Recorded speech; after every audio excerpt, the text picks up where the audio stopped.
Bismillahirrahmanirrahim. Assalamualaikum warahmatullahi wabarakatuh. Alhamdulillahirabbil alamin. Wa bihi nasta'in ala umurid dunya waddin. Wassalatu wassalamu ala sayyidil mursalin sayyidina wa maulana Muhammadin wa ala alihi wa sahbihi wa man tabi'ahum bi ihsani ila yaumiddin. Pertama-tama yang sama-sama kita hormati dan kita muliakan guru kita Ustaz Ahmad Fauzan MTD, dan yang sama-sama kita hormati dan kita muliakan guru kita, orang tua kita Bapak Ustaz Haji Muhammad, dan yang sangat saya hormati dan saya muliakan para bapak-bapak haji, para tokoh-tokoh, para sesepuh yang berada di lingkungan Masjid Jami Al-Istiqomah yang saya hormati, dan yang saya hormati pula para jamaah sekalian yang tidak kami sebutkan satu persatu, namun tidak mengurangi rasa hormat dan ta'zim kami. Jamaah salat subuh Masjid Jami Al-Istiqomah yang dirahmati Allah Subhanahu wa taala, kembali sama-sama kita panjatkan puji serta syukur kita kehadirat Allah Subhanahu wa taala atas limpahan karunia, rahmat, taufik, hidayah serta inayahnya, sehingga kita dapat menggugurkan kewajiban kita, yaitu salat subuh berjamaah, dan sama-sama kita lanjutkan dengan thalabul ilmi, yaitu taklim subuh ahad. Salawat beserta salam selalu tercurah kepada junjungan kita Nabi Muhammad SAW serta keluarga dan para sahabat, dan mudah-mudahan sampai kepada kita selaku umatnya, dan mudah-mudahan kelak nanti kita mendapatkan syafatul uzma, syafaat yang kita dambakan besok di yaumil qiyamah. Amin amin ya rabbal alamin. Jamaah taklim subuh ahad, sedikit informasi bahwasannya kita pada tanggal 20 atau minggu besok insya Allah akan melaksanakan kegiatan santunan yatim, dan kepada para jamaah yang memang berkelebihan rezeki, ya kami persilakan untuk membantu. Ya, kita infoin aja para jamaah yang di rumah anaknya atau keluarganya atau saudara-saudaranya diajak besok di Masjid Jami Al-Istiqomah ada santunan yatim di tanggal 20. Para keluarga, para anak diajak, ayo kita memberi di setahun sekali untuk anak-anak yatim di lingkungan Masjid Jami Al-Istiqomah. Dan insya Allah nanti acaranya tanggal 20 hari Minggu depan, tepatnya malam Senin, Minggu malam Senin. Dan informasi kedua, taklim subuh ahad minggu depan insya Allah nanti yang akan mengisi guru kita Bapak Kiai Haji Ahmad Yani Firdaus dari Sawangan. Mudah-mudahan kita semua diberikan kesehatan, dan terutama guru-guru kita diberikan kesehatan. Marilah jamaah sekalian, kita buka ngaji kita pada pagi hari ini dengan membaca beberapa selawat kepada Nabi. Mudah-mudahan dengan pengaruh selawat kepada Nabi Allah memudahkan kita cari ilmu yang bermanfaat dan berguna baik di dunia dan di akhirat. Bismillahirrahmanirrahim. Ya Rabbi bil Mustafa balligh maqasidana waghfir lana ma madha ya wasi'al karami. Ya Rabbi bil Mustafa بلغ مقاصدنا واغفر لنا ما مضى يا واسع الكرم يا أكرم خلق ما لمن ألوذ به سواك إلى الغرور والاستعمام يا رب بالمصطفى بلغ مقاصدنا واغفر لنا ما مضى يا واسع الكرم ولن يليق رسول الله جاهك به إذ الكريم تجلى باسم منتكم يا رب بالمصطفى بلغ مقاصدنا واغفر لنا ما مضى يا واسع الكرم فإن من جودك دنيا ودارتها ومن علومك علم اللوح والقلم يا رب بالمصطفى بلغ مقاصدنا واغفر لنا ما مضى يا واسع الكرم يا نفس لا تمنتي من جلة وجبا إلى الكبائر في كفرانك اللامم يا رب بالمصطفى بلغ مقاصدنا واغفر لنا ما مضى يا واسع الكرم اللهم صل وسلم وبارك عليه وعلى آله. Kurang lebihnya mohon maaf. Wassalamualaikum warahmatullahi wabarakatuh.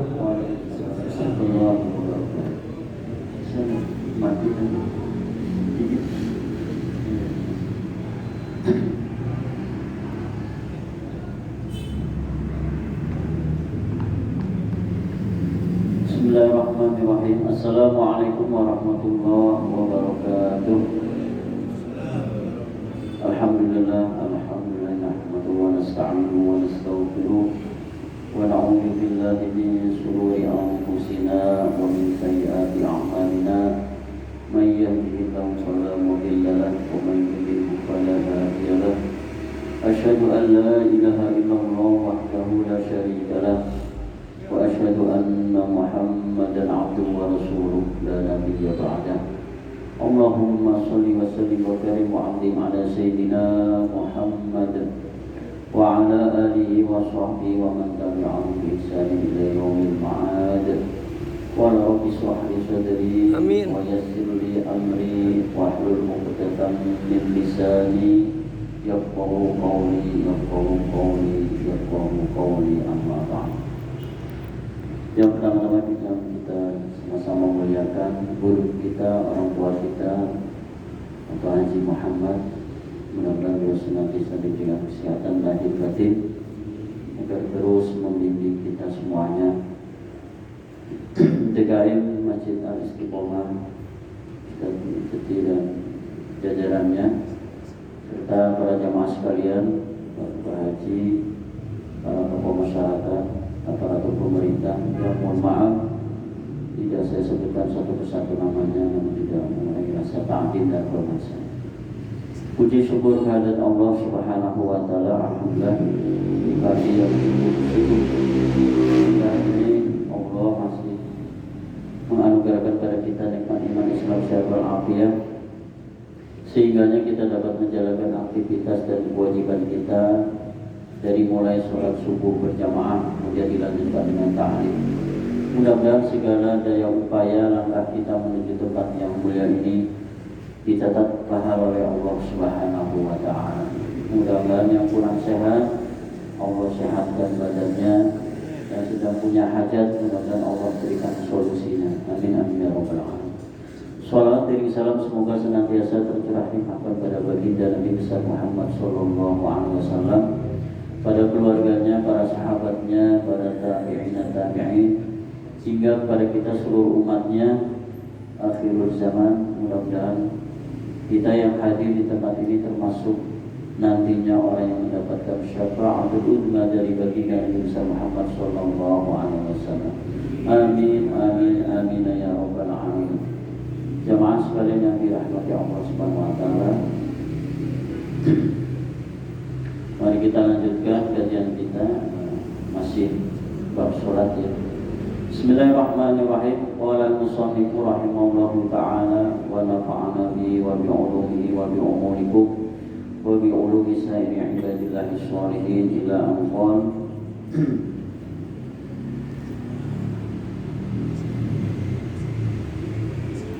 Yajuzu taqdimun niyati 'ala takbiri fi zamani al-yasir. Diperbolehkan mendahulukan niat terlebih dahulu ketika takbir dengan waktu yang sedikit ya. Kemarin sudah kita bahas bahwasanya ketika niat sholat itu ada dua pilihan ya, ada dua pendapat yang mengatakan boleh baca niatnya dulu baru takbir atau bersamaan muqtaronan bi fi'lihi. Ketika niat sholat subuh tadi nih ada dua cara. Ada yang pertama mengucapkan usolli fardhu subhi rakaataini mustaqbilal qiblati adaan makmuman lillahi ta'ala Allahu akbar. Itu cara yang pertama. Cara yang kedua adalah dibarengkan dengan bacaan takbir. Jadi baca niatnya, takbirnya dipanjangin. Allah di hatinya sedang mengucapkan usolli fardhu subhi. Mana yang paling mudah? Ya, oleh karenanya bagi orang yang awam yang masih belum bisa niat sholat dibarengi dengan takbir, lebih baik mengucapkan aja dulu. Mengucapkan lafaz niatnya aja dulu. Usolli fardhu subhi rakaataini mustaqbilal qiblati adaan ma'muman lillahi ta'ala Allahu akbar. Itu saya kira yang paling mudah bagi orang yang masih awam. Bagi orang yang sudah tingkat tasawuf mungkin sudah levelnya sudah tinggi, keilmuannya, ketasawufnya mungkin ketika takbir dia membaringkan niat. Jadi ini gampang-gampang susah ya. Apalagi yang belum lancar membaca niat sholatnya. Wa yata'ayyanu fi 'alal qadiri, dan dikhususkan ya, bagi orang yang mampu lafzul Allahu akbar, mengucapkan lafaz Allahu akbar. Littiba'i, karena mengikuti sunnah baginda Nabi Muhammad sallallahu alaihi wasallam. Allahu akbar. Wala yakfi akbirullah. Jadi tidak boleh lafaz Allahu akbar itu diganti dengan akbirullahu akbar.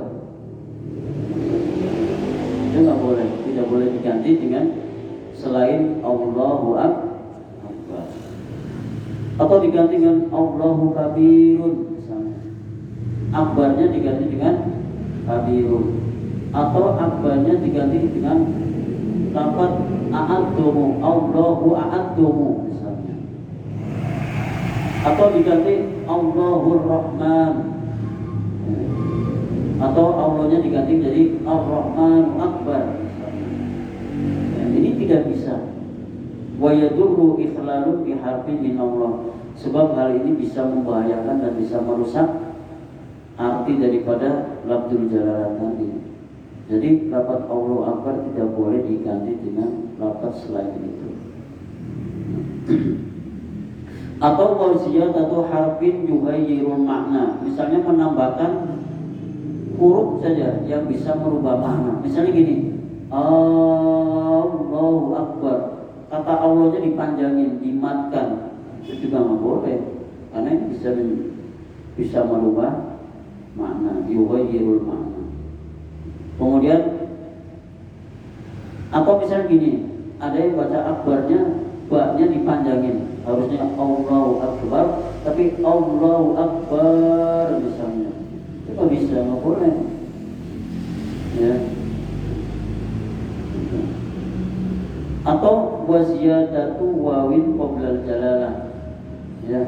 Allahu Akbar. Panjangin.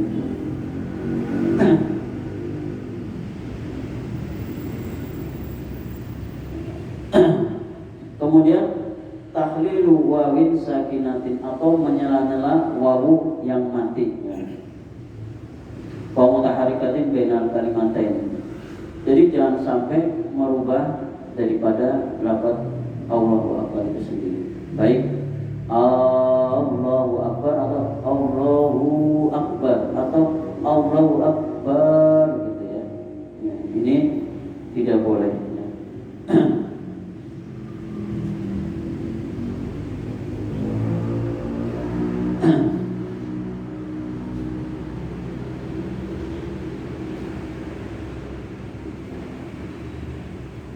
Wakada ziyadatu matil alifi allati bainal lami wal ha'i ila haddin. Pokoknya jangan sampai merubah baik itu di alifnya maupun di lamnya ya.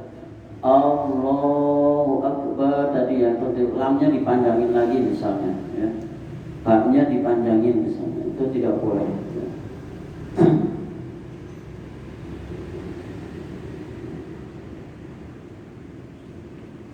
La yarohu yang tidak dibenarkan ahadun oleh siapapun minal qurra'i dari ahli qiraat. Secara qiraat, secara ilmu qiraat atau ilmu Quran apa namanya tadi ya, merubah lafaz jalalah dipanjangin atau diubah-ubah gitu ya. Ini secara ilmu qiraat jelas salah besar. Karena tadi yuhayyirul makna, karena bisa merubah maknanya. Padahal tadi jelas Allahu Akbar, Allah Maha Besar. Tapi dengan Allahu Akbar itu jadi berubah lagi maknanya. Nah, ini tolong diperhatikan cara membacanya. Wala yadurru waqfatun yasiratun baina kalimataihi, dan tidak membahayakan berhenti sejenak ya baina kalimataihi, di antara dua kalimat Allahu Akbar. Misalnya gini, Allahu Akbar. Jadi nggak disambung hu-nya. Kan ada Allahu Akbar tapi Allahu Akbar. Allahnya diwakafkan dengan jarak waktu yang tidak terlalu lama. Allahu Akbar. Nah, itu nggak apa-apa. Karena itu tidak merubah makna. Waya saktatun tanaffusi ya, yakni hanya sebatas diam untuk mengambil nafas bagi orang yang mungkin nafasnya pendek, jadi dia tidak bisa panjang Allahu Akbar. Bisanya begini, Allahu Akbar. Nah, jadi nggak apa-apa ya, karena dia sedang mengambil nafas. Wayajibu isma'uhu, dan wajib isma'uhu memperdengarkan ayat takbiri, yakni takbir nafsahu untuk dirinya, ingkana sahih as-sam'i, jika memang pendengarannya sahih atau pendengarannya itu sehat.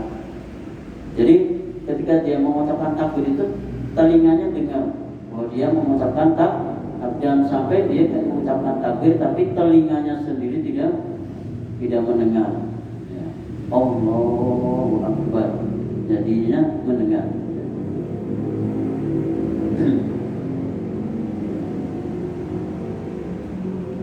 Wala aridu, dan tidak menghalangi min nahwil laghatin, semisal suara gaduh. Misalnya ketika dia mau takbir berbarengan dengan suara yang gemuruh, misalnya suara mobil misalnya. Nah, kalau misalnya sampai dia nggak dengar gara-gara ketika mau mengucapkan Allahu Akbar berbarengan dengan adanya suara gemuruh, nah ini dia usahakan sampai dengar, jangan sampai terganggu dengan suara yang lain. Kasa iri rukni qaulin, seperti halnya rukun-rukun qauli minal fatihati wa tasyahudi wassalami. Demikian juga ketika para makmum membaca Fatihah setelah imamnya waladdallin amin, imam kemudian kemudian melanjutkan surat berikutnya, makmumnya harus membaca Fatihah itu harus didengar oleh dirinya sendiri, minimal didengar oleh dirinya sendiri, atau kanan kirinya dengar juga. Jadi jangan didiemin baca Fatihahnya, diem aja, hanya komat kamit saja tapi tidak terdengar oleh telinganya sendiri. Jadi harus didengar oleh telinganya sendiri, meskipun ketika dia membaca Fatihah bersama dengan sambil dengerin imam sedang melanjutkan bacaan surat berikutnya setelah Fatihah.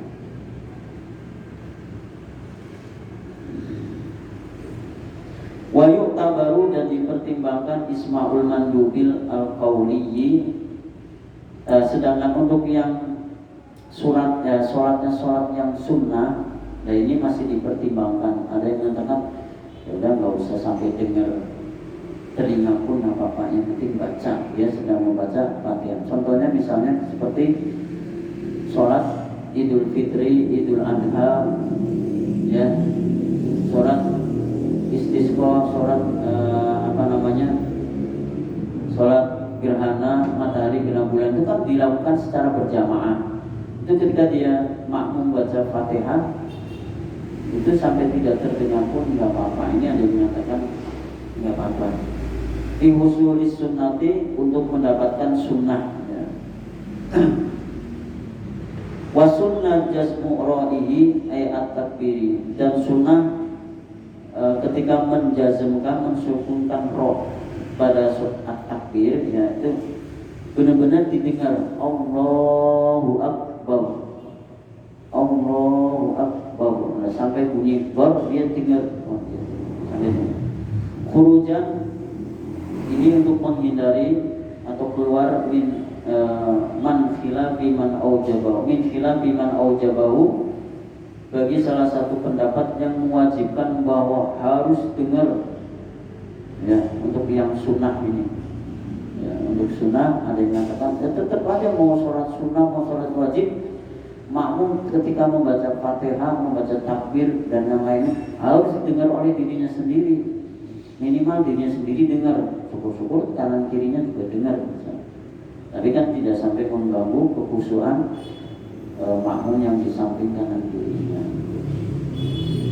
Wajah rubi lil imami, sedangkan bagi imam memang imam harus jahar, harus mengeraskan ketika takbir. Imam harus Allahu Akbar, harus didengar semua.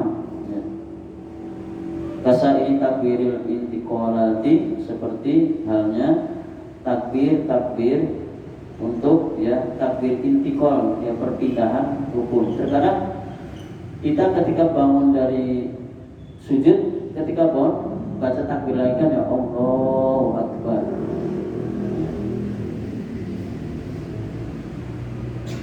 Warafu kafaihi, dan mengangkat kedua tangannya, au ahaduhuma, atau salah satunya, inta asara rukul ukhra.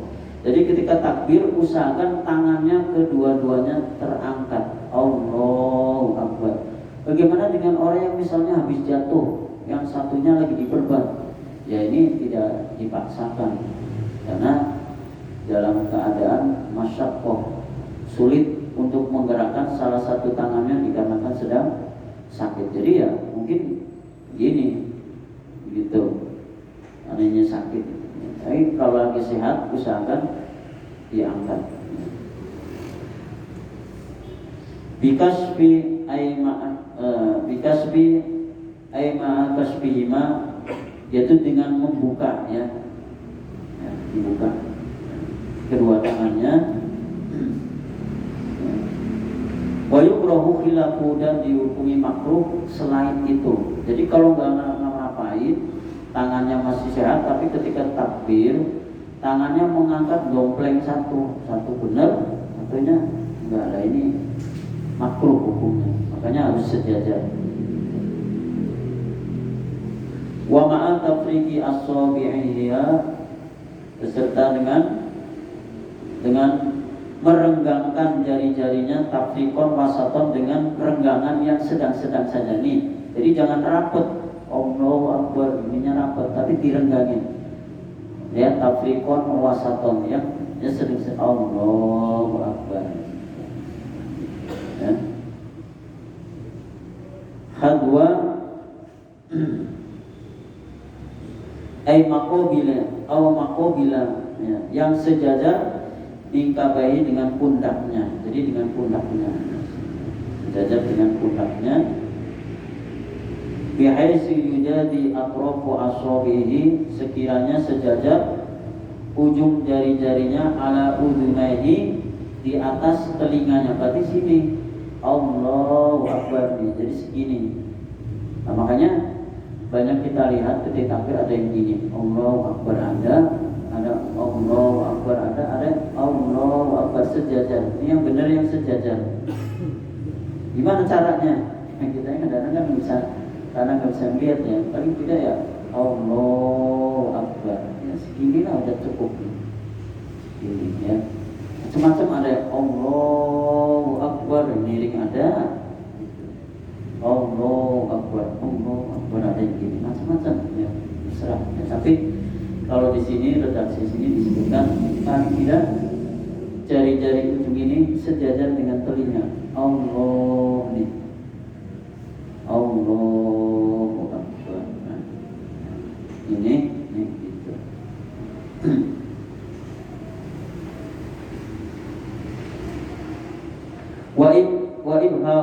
Wa ibhamahu syuhmati udunaihi, dan kedua ibu jarinya sejajar pada putik telinganya tadi ini. Nah, gitu ya. Warahatahu mankibaihi, sedang kedua telapak tangannya sejajar pada dua pundak. Kenapa harus demikian? Ittibai, karena mengikuti sunnah baginda Nabi besar Muhammad Sallallahu Alaihi Wasallam. Wa dil kaifiyatu tusannu. Nah, cara-cara ini juga disunahkan ma'ajami takbir taharumi, ya, ketika melakukan takbiratul ihram. Jadi seperti itu ya. Bi ayyukranahu bi ibtida'an wa yunhihima ma'an, dengan cara ya membarengkan permulaan dan mengangkat kedua tangan, permulaan takbir dan beserta ketika akhir gitu ya, Allahu Akbar. Wa ma'a ruku'in, dan beserta dengan ruku', wa raf'a minhu, dan ya beranjak darinya, ay minar ruku'i, dari ruku'. Begitu juga ketika kita bangun dari ruku, ya sama, sami Allahu liman hamidah, sama ininya begitu, tangannya seperti ketika permulaan takbir. Jadi sama, bangun dari ruku pun juga takbir, sami Allahu liman hamidah, ya masih sejajar. Waraf'an min tasyahudi awalin, dan ketika bangun dari tasyahud awal, biasanya kan kita melanjutkan rakaat ketiga atau rakaat ketiga ya, itu juga ketika bangun ya Allahu Akbar, takbir lagi ya, takbir intikal namanya, karena mau perpindahan dari rukun ya. Ditibai lagi-lagi hal ini karena mengikuti sunnah baginda Nabi besar Muhammad Sallallahu Alaihi Wasallam. Wawat uhuma, dan meletakkan kedua tangan tahta sodrihi, yaitu di bawah dada. Jadi jangan sampai Allahu Akbar ada yang begini, ada bahkan ada yang miring yang gini, ada ya. Di sini dianjurkannya adalah di bawah dada, ya, berarti ya segini. Wa fawqa surati, dan di atas pusar, ya berarti di atas pusar yang betul ya.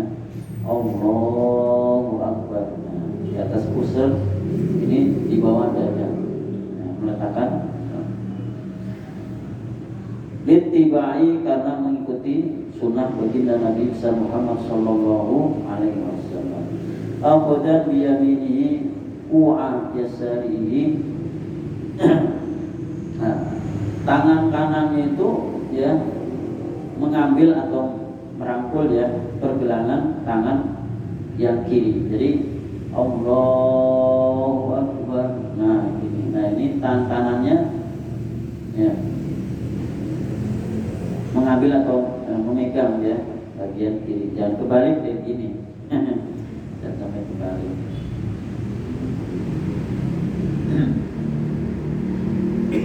Waruduhuma, dan yang keduanya minarofi ya, ketika mengangkat ya ila tahti sodri aula min isaniya. Jadi lebih baik ya, yang lebih benar adalah tadi, kemudian meletakkan tangan kiri dulu, kemudian tangan kanan memegang tangan.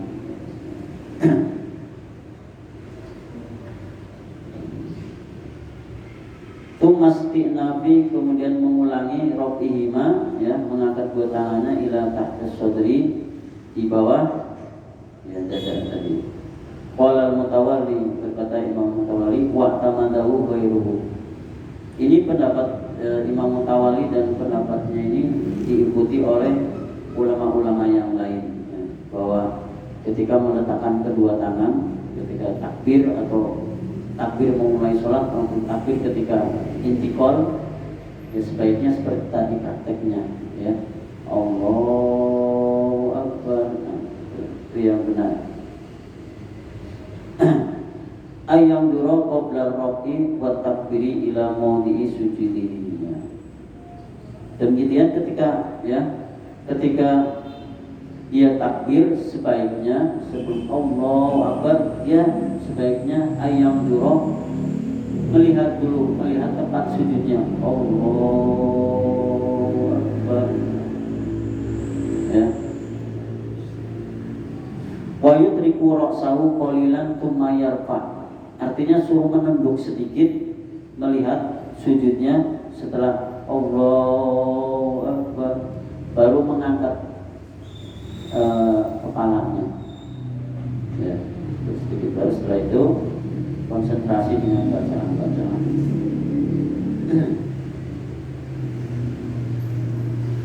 Wadalituha, nah rukun sholati, rukun sholat yang ketiga adalah qiyamu qadirin, adalah berdiri bagi orang yang mampu, alaihi binafsi au bi ghairi. Artinya bisa jadi berdirinya memang karena dia sedang sehat, atau berdirinya karena bantuan orang lain, atau dengan bantuan benda lain. Misalnya ada orang mau sholat tapi tidak bisa berdiri dengan sempurna kecuali dengan adanya alat bantu, misalnya dengan tongkatnya, ya silakan, tidak apa-apa.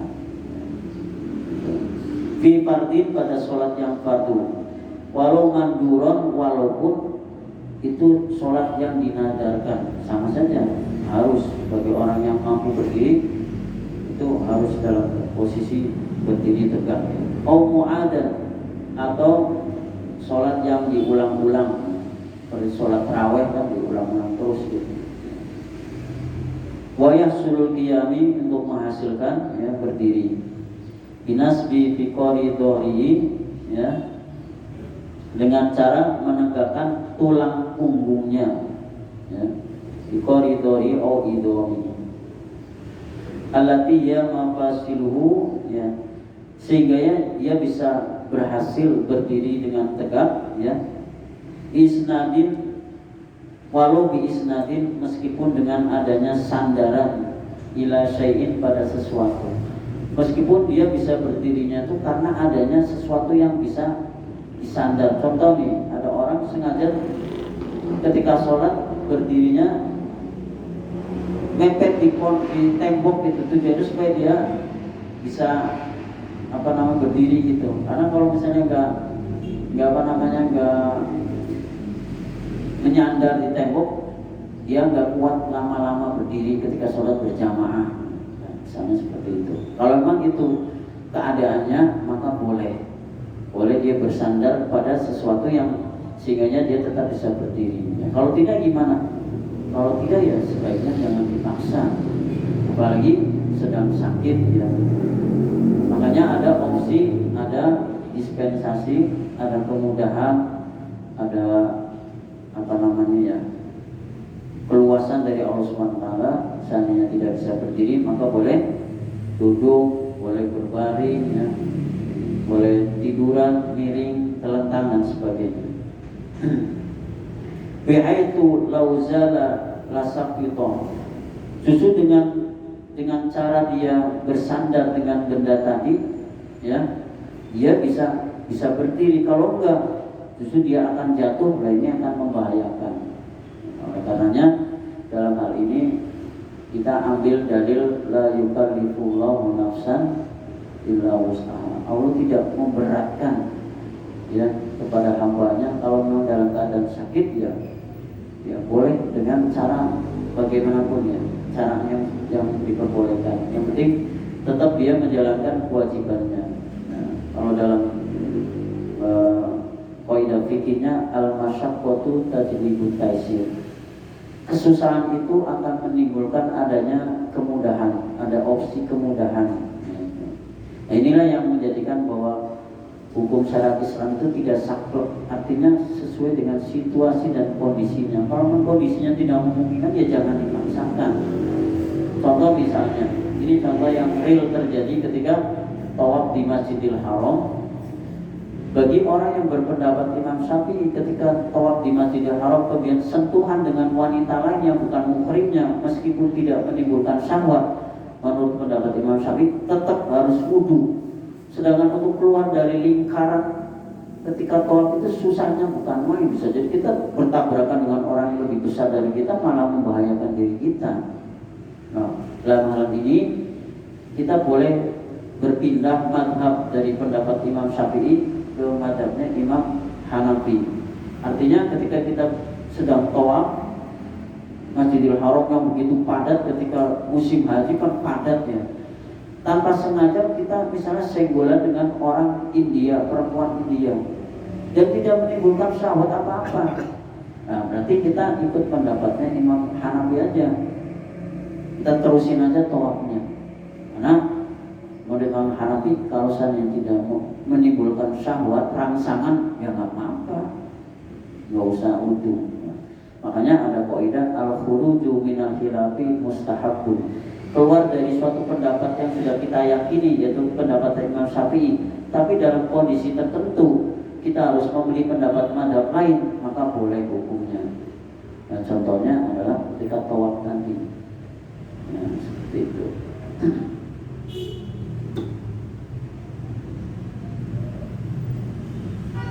Wa yukrahu al-isnadu bil inhina bil hinnahi. Makruh bersandar, ya, lil hinai, membungkuk ingkana aqrabu ila aqallir ruku. Nah, justru hukumnya makruh seandainya dia bersandar kepada suatu benda ketika dia sholat seperti itu. Tapi menunduknya hampir mendekati seperti nunduknya orang ruku. Nah, ini makruh. Gimana ya caranya? Nah, secara misalnya dia bersandar dengan tongkat misalnya, dia berdiri mungkin orangnya sudah tua renta, membungkuknya tapi begini terlalu mendekati sejadah dengan ruku. Nah, ini makruh. Nah, itu, ya. Jadi nggak boleh membungkuknya itu jangan terlalu membungkuk banget gitu. Ya. Ini bagi orang yang mungkin lagi sakit, ya, ketika dia harus berdirinya seperti membungkuk, tapi jangan sampai membungkuknya itu mendekati seperti batasan seperti orang ruku. Ruku kan segini, berarti membungkuknya ya paling ke segini aja, seperti itu. Di pinggang kali ya? Ya mungkin pinggangnya lagi sakit gitu, ya. Nah, misalnya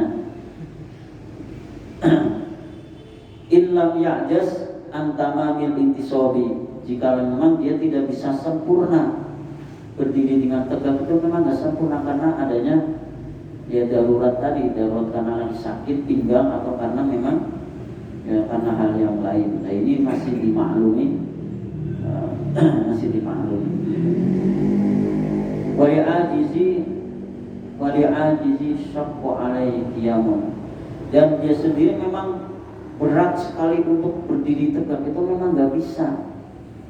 Nah, makanya tadi al-masyaqqatu tajlibut taisir. Kesusahan itu, ya, dalam ketika beribadah karena adanya suatu hal itu menjadikan kita mendapatkan relaksasi atau apa, ya, elaktis, ya, artinya kemudahan, dispensasi. bi an lahiqahu bihi masyaqqatu syadidatun, ya, karena kesulitan yang begitu sangat yang dia rasakan kalau dia maksain berdiri dengan tegak itu ternyata justru akan jadi pinggangnya kecetip misalnya, atau ada bagian yang jadi sakit gitu ya. Nah ini boleh.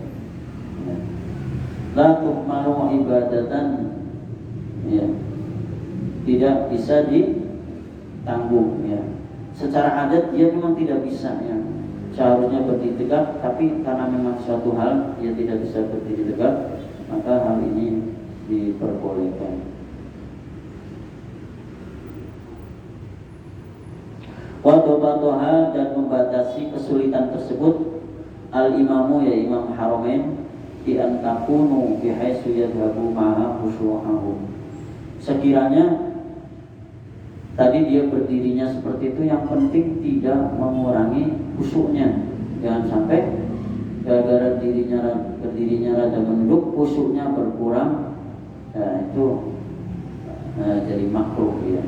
Sekiranya tidak sampai menghilangkan kekhusyukannya ketika dia posisi berdirinya seperti itu, menurut Imam Haramain nggak apa-apa, ya. Jadi kita ada pendapat ulamanya yang mengatakan itu boleh, gitu, ya. Jadi nggak sembarangan, ya. Ada dalilnya. Sholatun qaidan, sholat dengan cara duduk. Karokibi sabinatin, seperti orang yang menaiki, ya, perahu. Khofa nahwa duroni roksi inkoma. Nah, begitu juga sholat dengan cara duduk, seperti halnya orang yang sedang menaiki, ya, perahu. Ya. Justru kalau dia sholat dengan cara berdiri di atas perahu, dia takut, ya, takut jadi pusing, malah pusing misalnya. Kalau sholat dengan berdiri di atas kendaraan justru jadi pusing, ya sebaiknya jangan dikerjakan. Ya. Makanya di perjalanan ketika pesawat yang mau umroh haji itu, ya, sholatnya dengan cara duduk. Itu yang lebih baik, ya, daripada kalau berdiri. Misalnya bagi orang yang sudah sudah tua, ya, jadi kalau berdiri ada goyangan-goyangan di kendaraan malah jadi pusing, ya. Lebih baik sholatnya dengan cara, ya, duduk saja. Wasalisin, dan orang yang geser, la yastansaka hadatahu illa bil qu'udi. Begitu juga bagi orang yang sudah punya penyakit geser, kencing-kencing mulu. Itu kalau sholatnya berdiri justru dia nggak bisa menahan gesernya. Justru dengan sholat dengan cara duduk dia bisa menahan gesernya. Berarti cara duduk itu yang lebih baik, lebih baik. Gitu.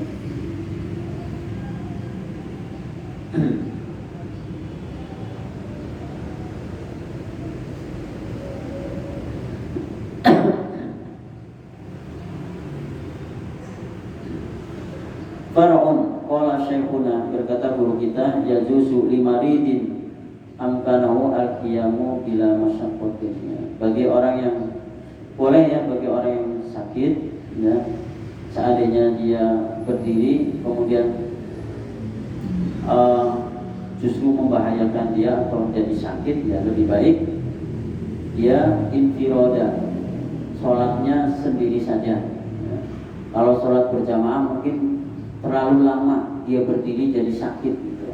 Nah, bagaimana ini? Bagi orang yang seperti ini, maka boleh sholatnya sendirian saja. Seperti halnya orang yang geser tadi itu, dikit-dikit geser, dikit-dikit geser. Kalau sholat berjamaah kan dia harus nungguin bacaan imam panjang, fatihahnya, belum tambahan suratnya yang mungkin panjang. Nah, orang yang seperti ini diperbolehkan sholatnya sendiri, ya. Yang dibaca apa? Yang dibaca yang cepat saja, yang rukunnya, yang fatihahnya saja. Surat yang lainnya nggak usah dibaca. Ketika rukunya pun, rukunya hanya sekedar ruku saja. Bacaannya itunya kan sunnah. Baca Subhana Rabbil Adzim itu nggak usah dibaca, nggak apa-apa. Yang penting gerakannya saja. Ini bagi orang yang benar-benar, ya, sulit, ya. Seperti halnya orang yang istihadah. orang yang masih keluar darahnya, padahal headnya sudah batas sampai maksimal 15 hari, tapi 16 hari, 17 hari masih keluar aja cairannya. Istihadah, ada orang seperti ini, seandainya istihadahnya keluarnya sekian menit, maka diperbolehkan sholatnya sendiri saja. Sebab kalau berjamaah justru dia jadi batal wudu lagi, akan menyusahkan dianya sendiri. Nah ini, ya. Jadi ada pengecualian, ya, ada pengecualian. La in sholla fi jama'atin illa ma'a julusi fi ba'diyah, ya. Artinya boleh dia tidak sholat dengan berjamaah, ya. Seandainya memang situasi kondisinya seperti itu, ya.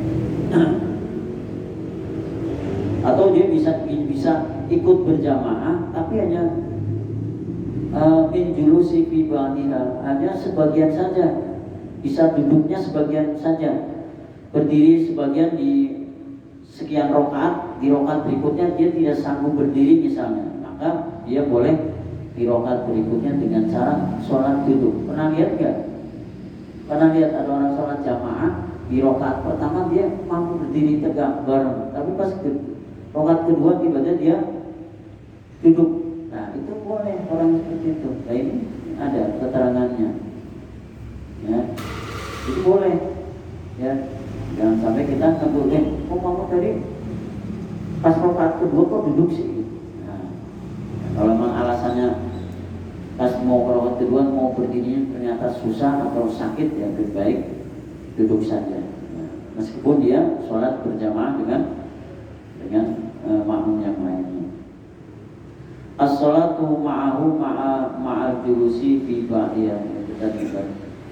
Sholat berjamaah, ya, dengan di pertengahan rokaat, ya, kemudian duduk. Wa in kana al-afdalu al-infiradu. Jika memang sholat berjamaah dirasakan berat bagi orang yang seperti ini, al-infiradu, ya, opsinya sholat sendiri itu lebih baik. Lebih baik dia sholat sendiri daripada seandainya sholat berjamaah kondisinya dia akan jadi seperti itu, dari sebagian duduk, sebagian berdiri, ya. Lebih afdalnya, lebih baik dia sholat sendiri saja. Jelas? Baik, mudah-mudahan ini masih panjang banget penjelasannya, ya. Kalau baca mau ini, saya bilang ingin bahas yang lain ini, bab nikah atau bab apa, ya, bab waris gitu, ya. Memang kalau mau ini ya itu panjang. Saya dulu 3 tahun baru hatam di kelas 4, 5, 6. Berarti level 10, 11, 12. Fathul Qorib setahun, ya, kelas 7. Ya. Belum syarahnya, jadi memang harus sabar. Saya dulu setiap hari 3 tahun, apalagi ini yang sebulan sekali gitu, ya. Jadi masih bahas ini aja, udah berbulan-bulan masih bahas tentang sholat aja. Ini aja baru rukun sholat baru yang ketiga, ya, jadi detail banget penjelasannya, sampai detail itu, ya. Apalagi dengan syarahnya ya Anatul Tolibin, aduh luar biasa.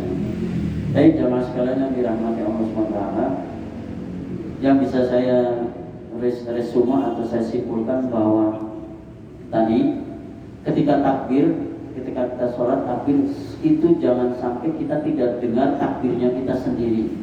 Ucapan takbir kita harus minimal didengar oleh kita, Allahu Akbar. Begitu juga ketika Fatihah kita juga dengar bacaan Fatihah kita sendiri. Atau ketika tasyahud at-tahiyyatul mubarakat itu juga harus kita dengar. Ya, menurut pendapat yang, ya, aula yang utama. Kemudian tentang sholat bagi yang sedang ada sakit, boleh sholatnya tidak memaksakan untuk berdiri, ya. Lebih baik dengan sholat dengan cara duduk, miring, terlentang dan sebagainya. Yang penting posisinya benar. Kemudian seandainya sholat berjamaah itu dirasakan berat bagi orang-orang yang mengalami hal-hal tertentu, sakit parah, sebaiknya sholat sendiri itu lebih baik, ya. Itu lebih baik, ya. Allah mungkin lebih tahu ya kondisi kita ya, yang seperti apa. Demikian yang dapat saya sampaikan. Begitu yang mohon maaf apabila benar apa yang saya sampaikan ini datangnya semata-mata dari Allah Subhanahu wa taala. Seandainya ada kekurangan dan kehilafan itu murni karena kebodohan saya. Wallahul muwaffiq ila aqwamit thoriq. Wassalamualaikum warahmatullahi wabarakatuh.